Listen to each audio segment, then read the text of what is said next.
네, 조선공산당 남조선노동당이죠. 남노당 박헌영은 정판사 위조집회 사건으로 미군정에 의해서 불법화된 직후부터 미군정에 저항하는 무장투쟁을 계획하는데 무장투쟁의 전 단계로 총파업을 먼저 감행합니다.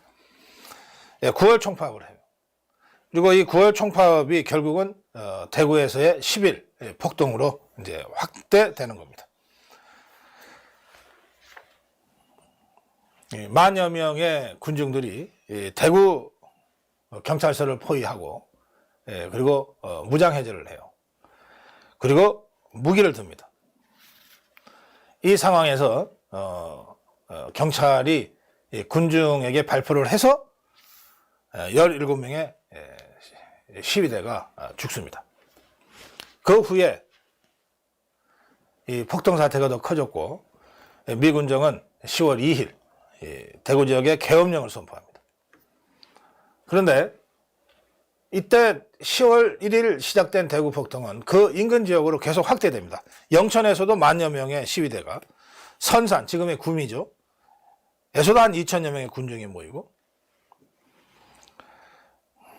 그 10일 폭동 와중에 박상희, 10일 폭동을 주도했던 주모자 박상희가 사살당해 죽습니다.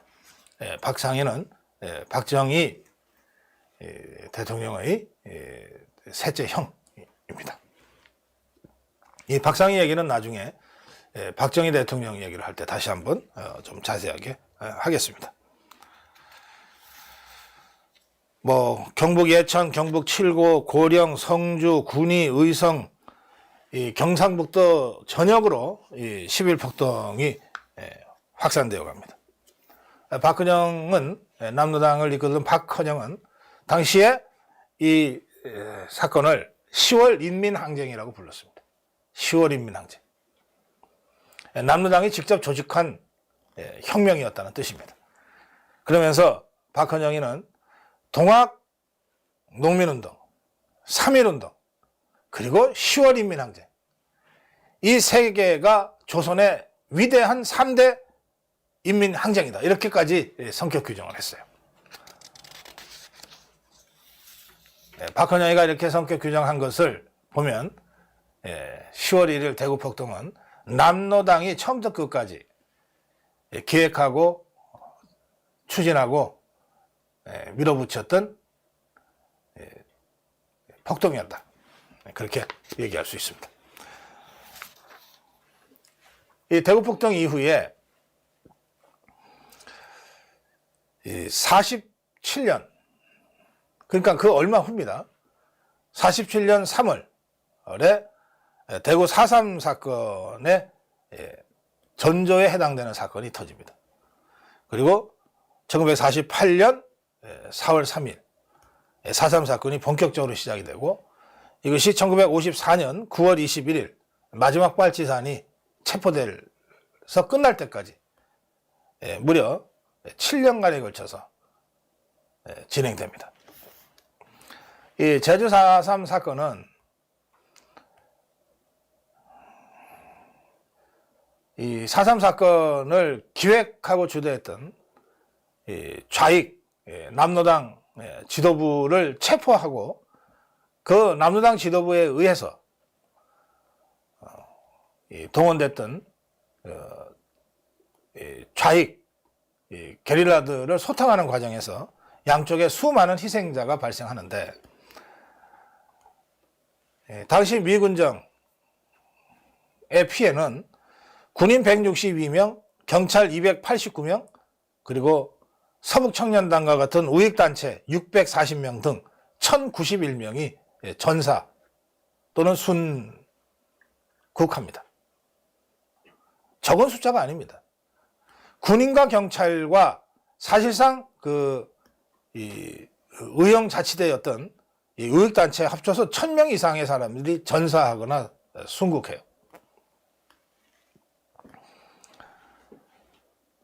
그리고 진압대에 의해서 또는 반란대에 의해서 죽은 사람들, 민간인 희생자가 모두 14,442명. 진압군에 의해서 죽은 사람도 있고 무장대에 의해서 희생된 사람도 있습니다. 이 사건은 대구 폭동을 10월 인민항쟁이라고 높게 평가했던 남로당 박헌영이의 지령에 따라서 조직적으로 시작됐던 또 다른 인민항쟁입니다.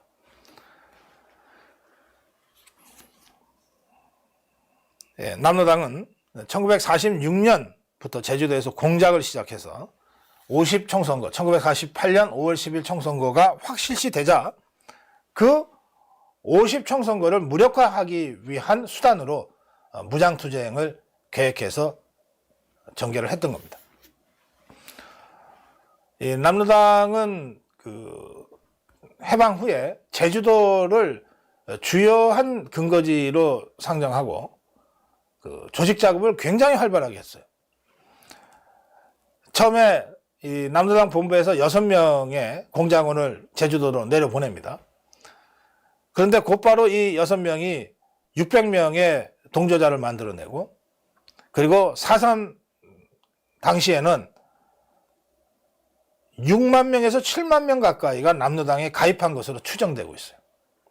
당시 인구가 28만 명 정도였으니까 한 4분의 1? 4분의 1. 제주도민의 4분의 1이 남로당에 가입했던 것으로 추정될 정도입니다. 이런 상황에서 4.3이 시작이 됐고 그리고 이 4.3을 처음부터 지휘했던 조직하고 지휘했던 자가 바로 김달삼이었습니다. 이들은 제주도 인민유격대를 조직해서 김달삼을 총사령관에 그리고 특별경비대장에 이덕구를 임명을 했습니다. 그리고 제주도 인민유격대 본부를 한라산에 설치했어요. 그리고 애월면의 샛별오름, 요즘은 보름날 쥐불놀이 하는 억새풀 태우는 곳으로 잘 알려진 관광 명소인데요. 그 샛별오름에 들판이 널려 있는데 거기에서 훈련장을 설치하고 군사훈련까지 했습니다. 제주도 인민유격대 김달삼이 총사령관으로 지휘했던 제주도 인민유격대 규모는 대략 4천여 명, 4천여 명의 장교와 사병으로 구성되어 있었습니다. 이 4.3 사건의 직접적 발단은 이렇습니다. 1948년 4월 3일 새벽 2시입니다. 김달삼 등 350여 명이 무장을 하고 제주도 내에 경찰 지서가 24개가 있었어요. 24개 중에 절반 12개 지서를 새벽 2시에 동시에 일제히 급습합니다. 그래서 12개 지서를 장악해버려요. 그리고 무기를 탈취합니다. 이러면서 4.3이 시작됩니다. 이들은 24개 경찰 지서 중에 12개를 급습한 직후에 어디를 습격하냐 하면 경찰, 서북청년회, 독촉, 독립촉성국민회입니다. 대동청년당 이런 우익단체 요인들의 집을 지목해 습격해서 무차별 학살해버립니다. 이렇게 돼서 미군정이 어쩔 수 없이 비상계엄을 내려요. 계엄령 발동하고 국방경비대 제9연대 김익렬 중령을 대장으로 해서 진압 명령을 내립니다. 그런데 김익렬은 진압할 경우에 너무 많은 희생이 우려가 되니까 귀순 작업을 먼저 합니다. 그래서 김익렬, 진압군의 김익렬과 반란군의 김달삼이 협상을 해요. 그리고 평화협정을 맺습니다. 평화협정을 맺는데 평화협정을 맺은 것이 1948년 4월 28일이에요. 평화협정을 맺고 잉크가 정말 마르기도 전에 4월 29일부터 다시 김달삼의 지휘에 의해서 만행이 저질러집니다. 4월 29일 날 오라리 마을 대동 청년당 부단장 단원이 납치 행방불명. 그 다음날 4월 30일에는 대동 청년단 단원의 부인 2명이 납치됐는데 그 중에 한 명은 복중에 태아를 갖고 있던 상황에서 죽창으로 찔러 살해당해요. 또 그 다음 날인 5월 1일에는 방화사건이 터집니다. 이런 식으로 김익렬과 김달삼이 평화협정을 맺고 난 그 다음 달부터 유격대 쪽에 만행이 계속되자 김익렬은 어쩔 수 없이 최후 선전포고처럼 합니다. 즉각 귀순하라. 그렇지 않으면 진압한다. 그런데 이 김익렬의 이 유화적인 태도가 오히려 사태를 악화시켰다고 보고 미군정은 5월 6일 날 연대장을 교체합니다. 그래서 김익렬에서 박진경으로 교체된 후에 제주도 진압군은 강력한 진압작전을 실시하고 그리고 그 중간에 50 총선거가 치러져요. 당시에 제주도가 3개 선거구였는데 그런데 하나의 선거구는 무사히 선거가 치러져서 재헌의회 의원이 선출됩니다. 그런데 2개의 선거구는 투표수 미달로 선거 자체가 성립되지 않았어요. 그래서 5월 10일 단독 총선거는 전국적으로 높은 투표율, 97% 이상의 투표 참여율을 기록하면서 재헌회의 구성을 했는데 제주도 3선거구 중에 2선거구만은 이때 투표자 당선자를 내지 못합니다. 1년 후에 다시 보궐선거를 통해서 이제 2명의 재헌의회 의원을 뽑게 됩니다. 그러니까 남로당은 50단선을 폭력을 통해서라도 무장봉개를 통해서라도 저지하자고 목표를 세우고 4.3 폭동을 일으켰고 그 결과 제주도 3개 지역 중에서 2개는 당선자를 내지 못할 정도로 투표를 저지하는 데 성공했어요. 제주도에서는. 그러나 육지 전 지역에서는 이런 남로당의 폭력투쟁을 통한 50단선 저지라고 하는 것은 참담한 실패로 끝나게 됐던 겁니다.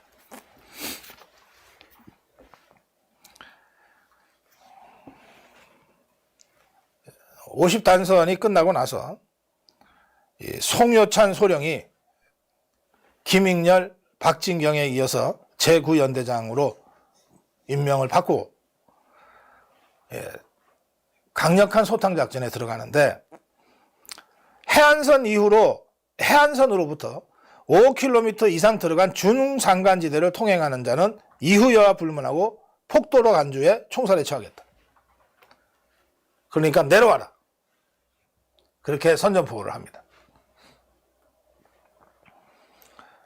중산간 지역은 해발 250m 전후로 마을들이 쭉 이렇게 제주도 전체를 돌아서 있는 그 지역입니다. 여기가 마을 주민들이 제일 집중해서 많이 사는 곳이에요. 중산간 지역. 그러니까 해안은 육지에서 상륙한 이 진압군들이 진치고 있고 중산간 지역은 일반 주민들이 살고 그 위쪽으로 한라산 곳곳에 무장 유격대들이 이제 게릴라 투쟁을 하고 있었던 그런 상황입니다. 그러니까 송여찬 소령은 이 중산간 지역 이북에 북쪽에서 발견되는 자는 폭도로 간주하겠다는 거예요. 내려와라 그겁니다. 그래서 당시에 중산간 지역에 많은 주민들이 내려왔어요. 내려와서 안전하게 보호받게 됩니다.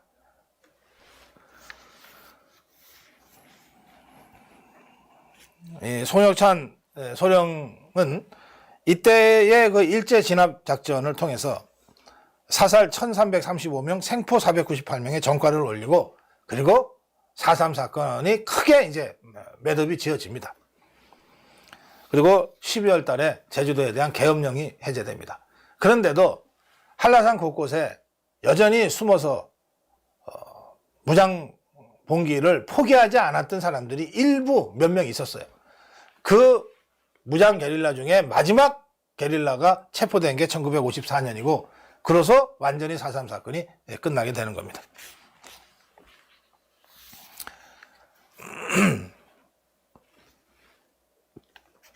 이 제주도 4.3 폭동을 일으킨 김달삼, 이덕구. 이 중에 이덕구는 김달삼이 평양의 최고인민회의 대의원으로, 그러니까 우리나라로 치면 국회의원이죠, 뽑히는 바람에 그 회의에 참석하기 위해서 4.3 폭동을 일으켜놓고 지는 북한으로 도망갑니다. 그리고 김달삼 총사령관 자리를 이어받은 게 이덕구인데, 이덕구는 1949년 6월에 사살됩니다. 그리고 이제 그 무장대가 완전히 붕괴가 되는데, 김달삼이는 북한에서 그렇게 이 최고인민회의 대의원으로 영웅치고도 받고, 그러면서 있는 폼 없는 폼 다 잡고 있다가 6.25 전쟁 3개월 전 1950년 3월 21일 다시 제주도 4.3을 다시 일으키겠다고 큰소리 치면서 게릴라 부대를, 1단의 게릴라 부대를 이끌고 태백산맥 쪽을 통해서 남하를 하다가 강원도 정선에서 우리 국군에 의해 포착돼서 전투 끝에 사살됩니다.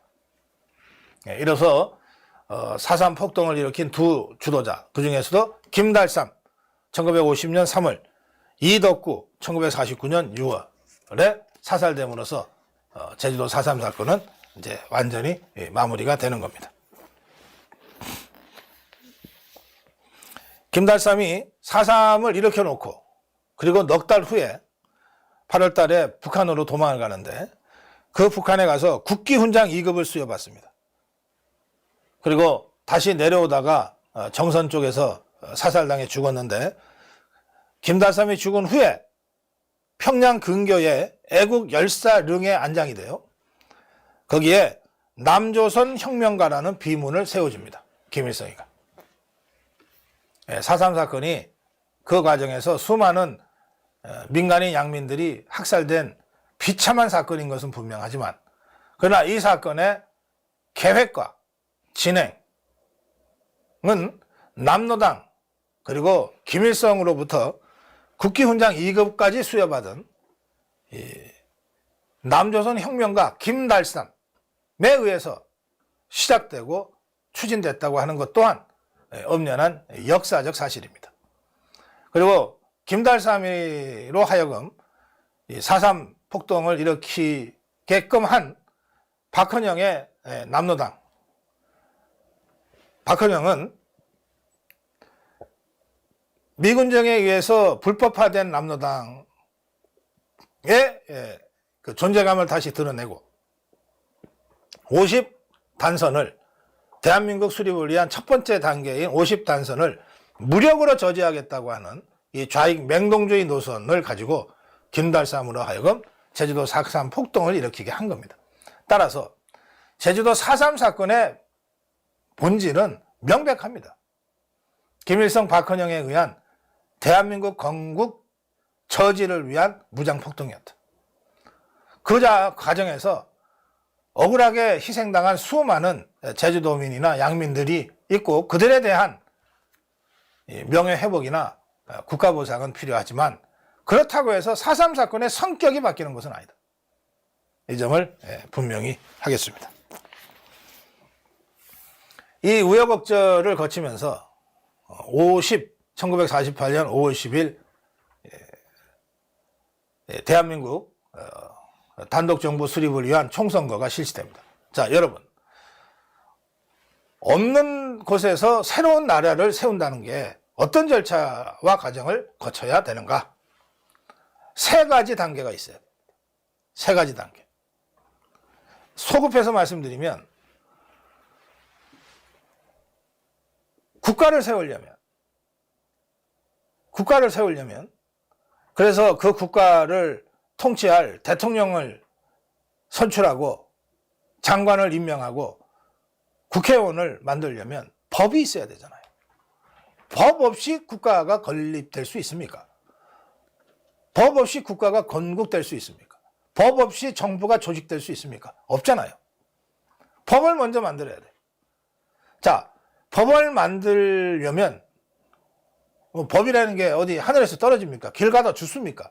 누군가가 만들어야 되잖아요. 그 누군가는 자격 있는 사람들이어야 되고 그 자격은 국민의 대표라는 자격을 갖춘 사람들이어야만 되는 거예요. 그래서 이 국민의 대표라는 자격을 갖춘 사람을 뽑는 선거를 먼저 해야 되는 거예요.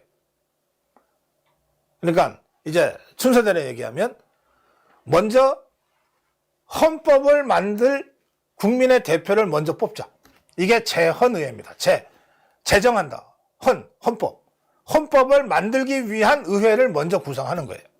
그게 1948년 5월 10일 총선거입니다. 그 다음에 이렇게 뽑힌 국회의원들이 자, 그럼 우리가 앞으로 이런 나라를 세우자 라고 법을 만드는 거예요. 대한민국 헌법을 만드는 거죠. 그 대한민국 헌법을 만들어서 공표한 날이 언제냐? 국민들한테 알린 날이 언제냐? 1948년 7월 17일. 이것을 우리는 헌법이 제정된 날이라고 기념해서 제헌절이라고 부릅니다. 그렇게 해서 1948년 7월 17일 발표된 헌법에 따라서 대한민국을 통치할 대통령은 이렇고 국회의원은 이렇다. 장관은 이렇다. 해서 대통령은 이승만 해서 정부를 구성했어요. 그럼으로써 비로소 수년간에 걸친 대한민국 건국의 역사가 1차 마무리되는 겁니다. 그것이 1948년 8월 15일입니다. 그러니까 1948년 5월 10일 총선거, 1948년 7월 17일 대한민국 헌법 공포, 1948년 8월 15일 대한민국 건국과 대한민국 정부 구성. 이것이 대한민국 건국의 구체적인 시간표였어요. 그러니까 김일성, 박헌영 집단은 이 건국의 첫 번째 단계인 총선거를 없애버리면, 무력화하면, 그러면 그 다음 단계는 얘네들이 하지 못한다 라고 보고 50 총선거를 무력화하기 위한 각종 무장투쟁을 했던 겁니다. 자, 이 50 총선거, 따라서 이 50 총선거는 대한민국이라도 단독정부를 수립해야 된다고 주장한 이승만이 주도했어요. 그리고 이승만의 이 단독정부론에 동의한 한민당 세력이 함께합니다. 그런데 이 두 세력 빼놓고, 이승만 세력, 한민당 세력 빼놓고는 다 반대했어요. 김일성이는 무력으로, 박헌영이는 무력으로 반대했고 방해했고, 김구, 김규식 등은 50 총선거에 자기들이 참여하지 않고 국민들한테 호소합니다. 투표하지 말라고.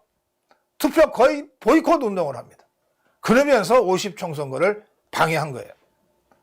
그럼에도 불구하고 당시 대한민국 국민 98%가 95.5%가 투표에 참여합니다.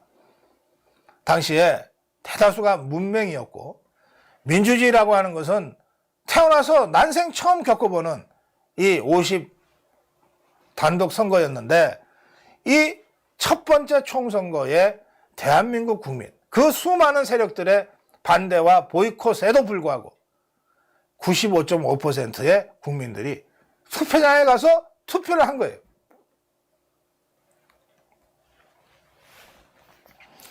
이 당시에 뽑힌 국회의원은, 헌법에는 국회의원 임기 4년이라고 써 있었지만 이게 제헌 의회였기 때문에 과도기적으로 2년만 임기를 하고 1950년에 정식으로 4년제 국회의원을 뽑자, 이렇게 했습니다. 그리고 이렇게 해서 의회 최초의 제헌의회를 구성하고 나서 이 의회를 이끌 임시의장으로 누구를 선출했냐? 이승만을 선출합니다. 근데 이승만이 선출된 이유는 무슨 정치적인 게 아니고 가장 나이가 많아서. 그렇게 해서 이승만이 임시의장으로 사회를 보면서 대한민국 건국과 정보 수립을 이끌어갑니다. 지금도 이제 4월 10일 날 선거가 이루어지면 새로 국회의원에 당선될 300명이 나타나잖아요.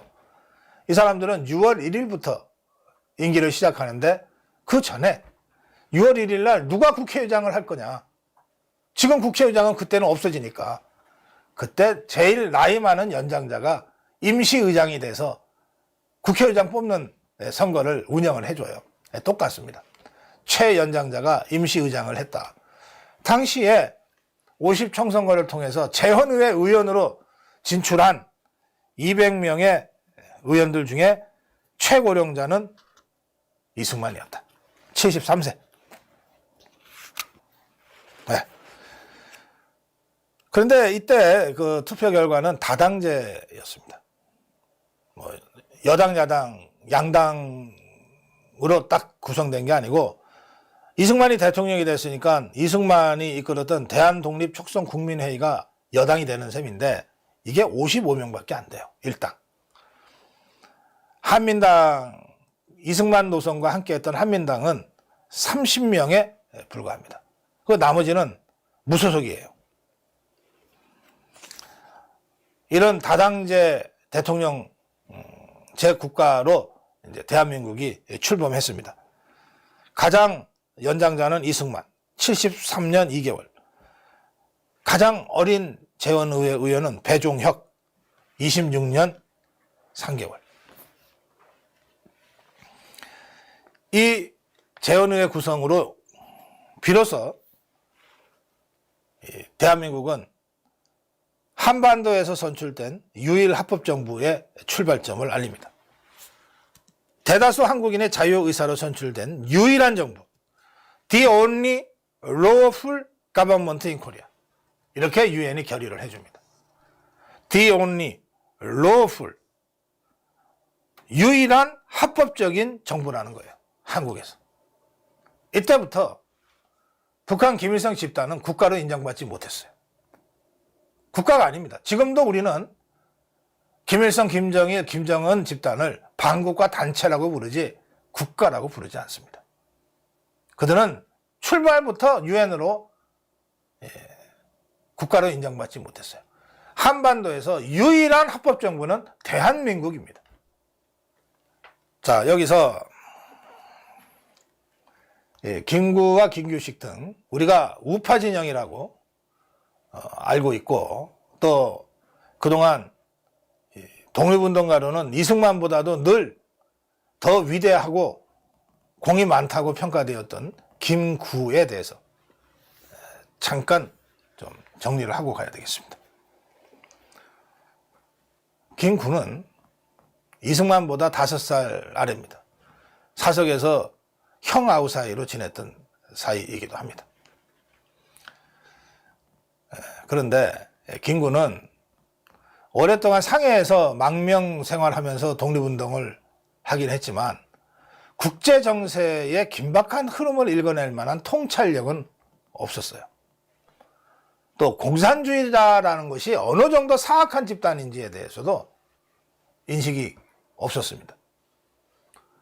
상해 임시정부는 좌파, 우파가 막 섞여 있었거든요.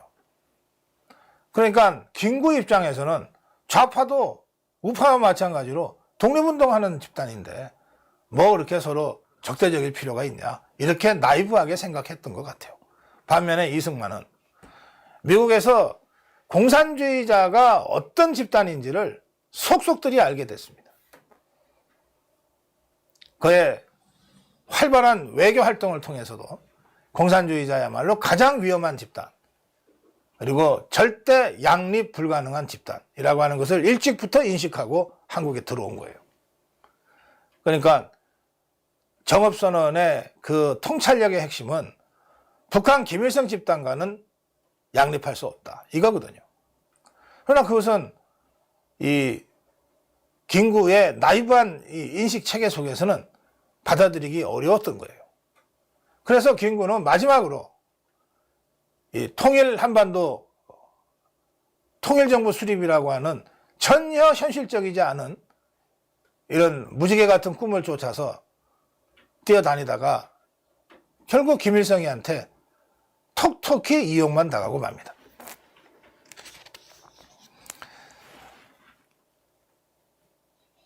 김구와 김규식은 50 총선거가 예정되어 있었던 시점에 야 이거 50 총선거 하면 안 돼. 그러면 완전히 우리가 다른 나라로 분단되니까 안 돼. 이걸 어떻게든 막아야 돼. 한번 모여서 얘기 좀 해보자 하고 김일성이가 평양에 부르자 평양으로 달려가요. 그리고 일주일 남짓한 회의 기간 내내 김일성이한테 이용당합니다. 그리고 나서 실망을 그때서야 해요. 그때서야 실망을 하고 5월 4일 날 평양을 떠납니다. 그랬으면 그때라도 내가 김일성이하고 통일 정부를 구성하려고 했는데 도저히 김일성이는 그럴 생각이 없는 것 같더라. 나 이용만 당하고 왔다. 지금부터라도 남한 단독정부 수립을 해서 김일성과 맞붙어야 되겠다. 그때라도 그렇게 했어야 정상 아닙니까? 근데 김규식이는 돌아와서 김일성이한테 잔뜩 이용당하고 실망만 안고 돌아와서도 50 단선에 참여를 안 합니다. 안 할 뿐만 아니라 보이콧 운동을 전개해요. 이해할 수 없죠. 딱 한 가지 이해할 수 있다면 이승만 주도하에서는 나 못하겠다. 이런 개인적인 경쟁관계, 경쟁심 말고는 이 김구의 행동을 설명할 방법이 없어요. 이승만은 이 남로당 세력의 무장 폭동 그리고 끊임없는 선거 방해 책동과 김구 김규식의 선거 보이콧이라는 상황에 대응하지 않을 수가 없었어요. 그래서 이승만이 50 총선에 다 함께 참여해야 한다는 입장을 담화문 형태로 발표합니다. 이렇게 되어 있습니다. 핵심을 전하면 선거를 보이콧하고 간섭한다는 것은 공산주의자들이 자유를 구속하고 공산파에게만 투표하도록 유도하는 것이다. 우리는 정식적 법리적으로 또 대규모적으로 이번 50 총선거를 실시해야 한다.